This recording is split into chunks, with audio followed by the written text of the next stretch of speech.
Bismillahirrahmanirrahim. Alhamdulillah Rabbil Alameen. Thumma amma ba'd.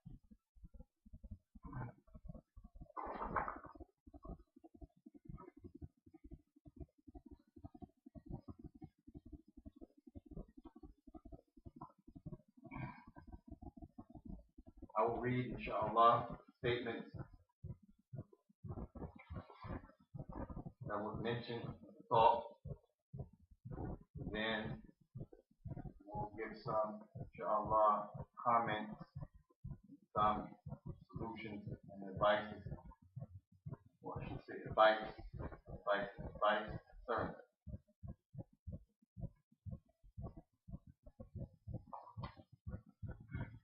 Sheikh Yusuf Estes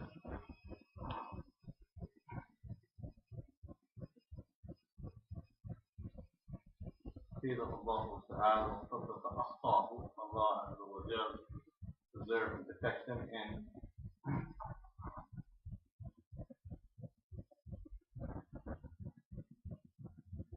make straight for him disappear, inshallah.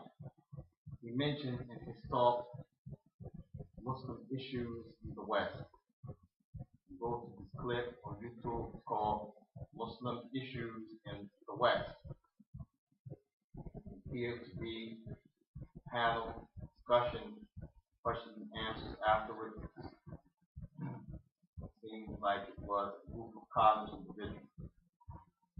And that's just my perception as I watched the clip and I took notes to benefit. So amongst the notes that I took, it states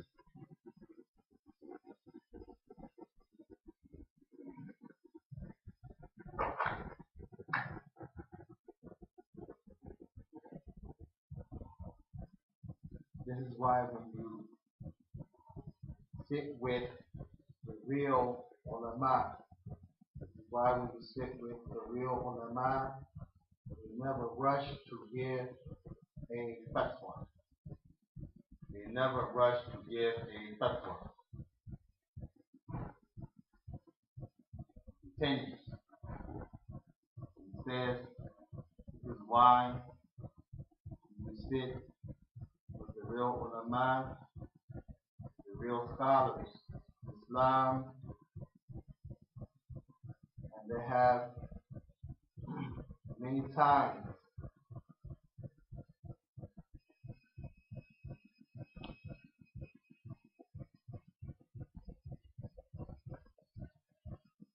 pardon me, this is why when you sit with the real ulama, the real scholars of Islam, pardon me, I'm visually impaired, so I'm using a magnifying glass and I misread something. He continues.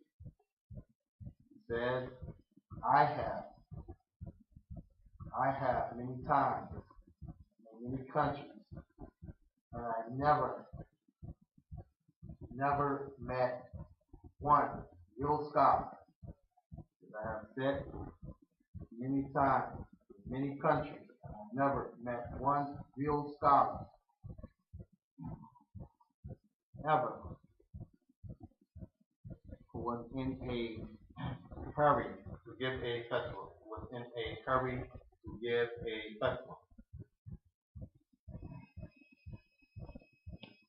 Continues. It says,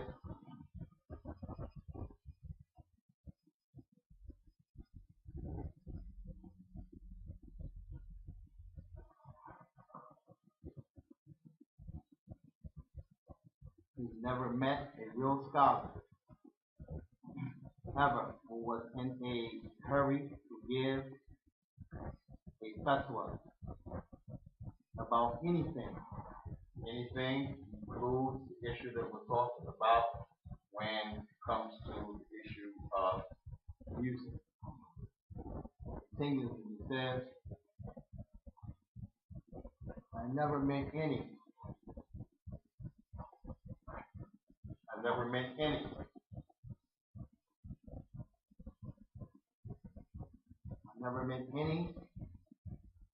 in the scholars that was a person in a hurry to say halal brother, haram brother. never met a scholar from the real scholars in the country that he mentioned that were in a hurry to say fatwa about anything.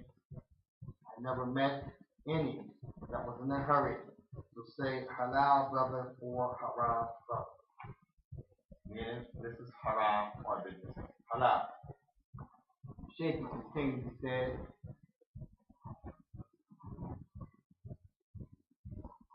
bear with me patiently, inshallah.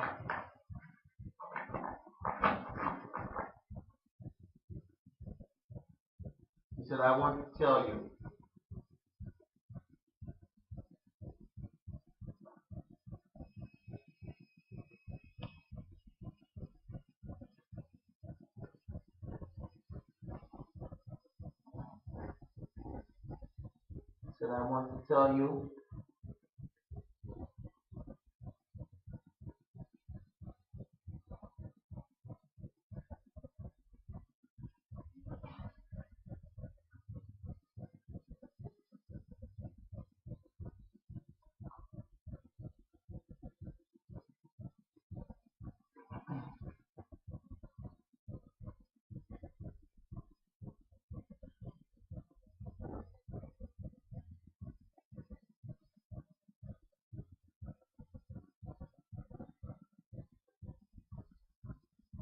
how many of you have heard of Yusuf al-Qardaawee?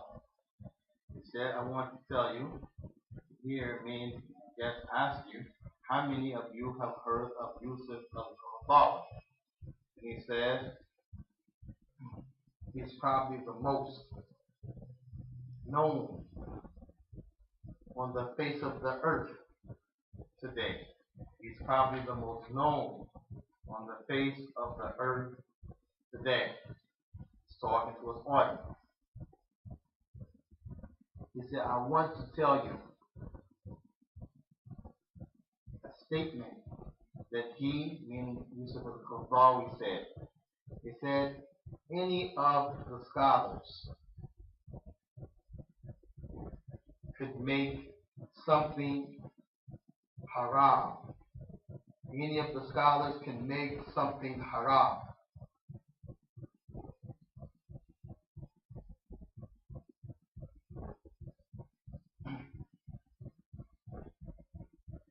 And then Yusuf asked us, he adds, if there is a question mark, meaning if someone asks a scholar something and he's not sure, then any scholar could find the rule, the will, the evidence, or a circumstance that he could say it is prohibited.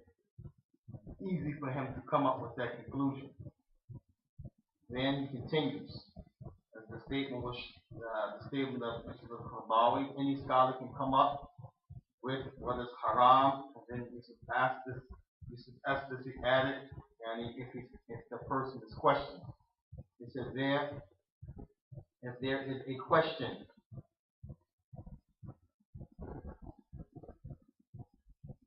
on an item, there is a question on an item, or an item, or a thing, or issue, it is easier to say.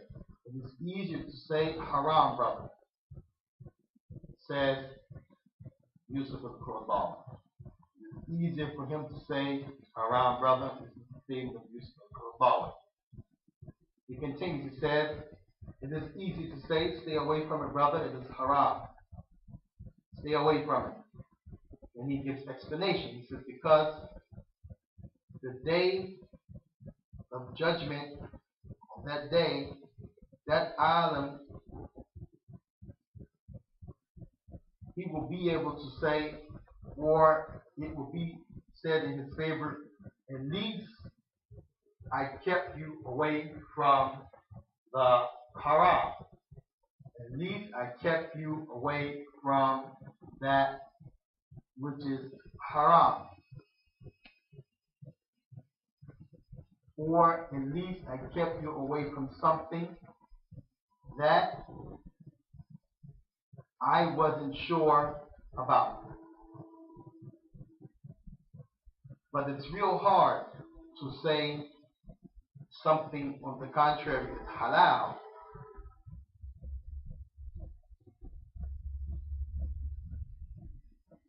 on the things that are questionable.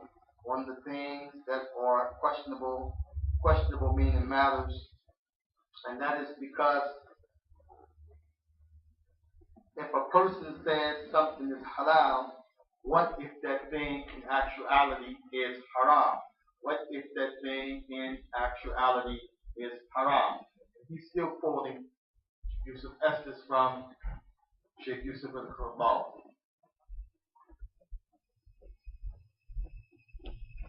He said, you follow that, yani,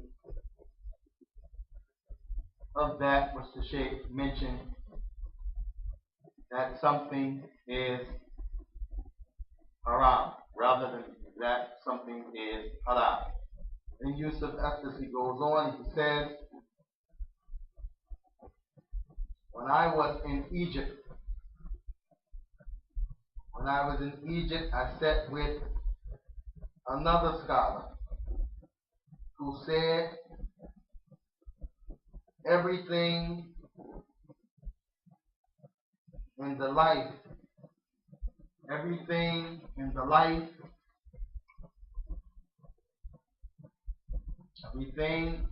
meaning in this life that we do is halal. Everything that we do, the origin of it in this life is halal. Everything that is not worship is halal, meaning anything that is not considered to be worship in a specific way, then it is okay to do. This is a principle in the Sharia, and it is also in the books of fiqh and in the usul of Islam, that the origin of most things are halal. إلا إذا كان, this is now the statement of the ulama I'm quoting, إلا إذا كان النص ما نص الله تبارك وتعالى أو نص الرسول أو يعني وعيدا شديدا أو عقابا هو halal. Yani if Allah didn't make it haram, He didn't say it, or His messenger was not tied that particular issue or idea or action to something that is a threat from Allah, a severe punishment from Allah, or something that is connected, يعني إلى النار جهنم أو إلى الشيطان أو إلى شيء من الشر, or something that is from evil, أو شيء يضرك, or something that harms you, فهو haram, then it is haram. So from this, and this is the likes of the statements of Ibn Rajab al-Hanbali, and his explanation of the hadith, إن الحلال بين وإن الحرام بين, verily the halal has been made clear, the haram has been made clear, بينهما أمور المشتبهات, and between them are the issues that are not so clear. This is the explanation of the likes of Imam the people aid, that haram is that which Allah legislated or His Messenger, and then Ibn Rajab Hanbali adds if it's a punishment or some type of threat, or as Imam al-Dahabi mentioned, it's connected to shaitan or the hellfire. These are indications showing that it is made haram by the likes of those phrases. So here when he says he meant that sheikh who says everything that we do in the life is halal except those things that are worshipped, then we can't just do them, we have to have a text meaning. It says everything that is not worship is halal, the origin of it. لأن الخمر ليس من العبادة لكن هو حرام. نعم, خمر is haram, not from ibadah. Began Allah Tabaraka wa Ta'ala, قُلْ فِيهِمَا إِثْمٌ كَبِيرٌ. Say in the two of them, أي خمر الميسر, gambling intoxicant, is a major sin. So it's not ala itlaq, everything absolutely other than ibadah is halal. La. This is فيه نظر. هذا ليس بصحيح. It's something you have to go back and investigate. Rather, الأصل في أشياء إن لم يكن تحريم أو مانع فهو الحلال. If nothing comes to prevent it, nothing came as an indictment not to do it, then it becomes halal. Not that everything other than ibadah is halal. This should be corrected. Nothing comes to prevent it in the Quran, the statement of Allah Azza wa Jal, or the authentic Sunnah, or there is not a clear prohibition. There's some prohibitions are clear, and then there's other things, as we mentioned, punishments, threats connected to the hellfire, shaitan, that makes it haram as well. If those things are not there, and mana', that which prevents you because you're threatened, or a punishment, or it's connected to evil, or the shaitan, or the hellfire, or Allah straight out mentioned, حُرِمَتْ عَلَيْكُمُ مَيْتَةُ الدَّمَ وَلَحْمَ الْخِنْزِيرِ, made prohibited for you is the blood, the meat of the dead, flesh, the blood, and the meat of the pig. And these are the two, the two extremes that we use to determine what is haram. Clearly haram, or haram by way of threat, by way of punishment, by way of association with those things, like the fire, the shaitan, and that which is punishment from Allah subhanahu wa ta'ala.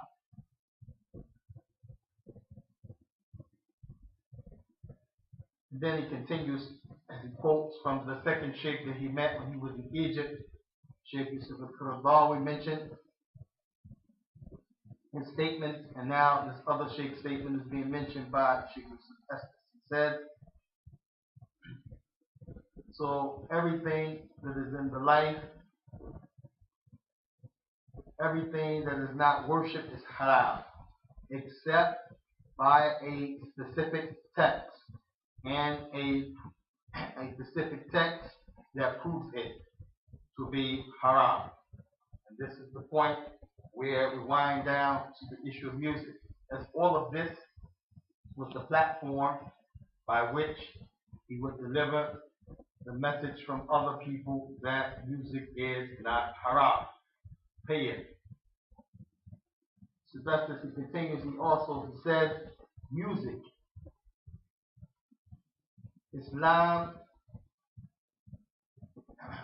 did not prohibit it, but Islam has put some limits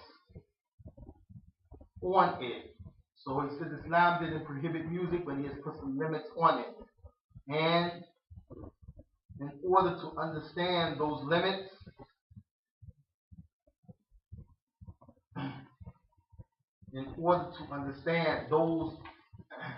different limits,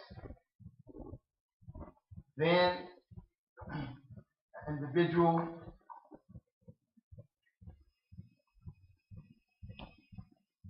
must go to the scholars to understand those limits.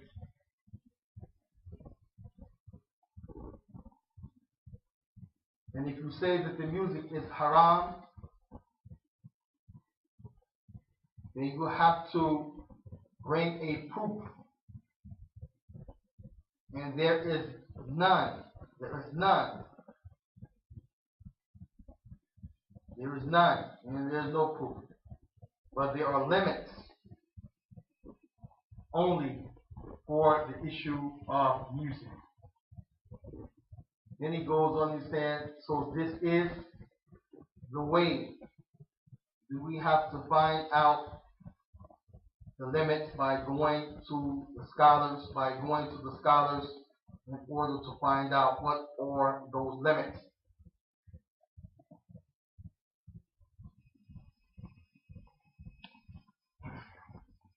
And this is where we wanted to stop, as there were a few more points Then he mentioned,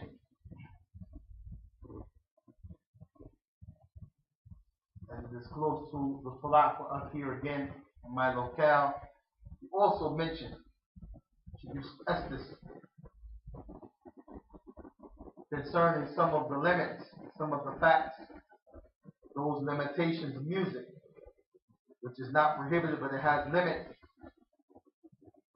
He said it has limits, and the reason that the limits are made because the music may leave behind a buzzing in the mind of some of the people, or that the music might divert the individual from the remembrance of Allah wa ta'ala.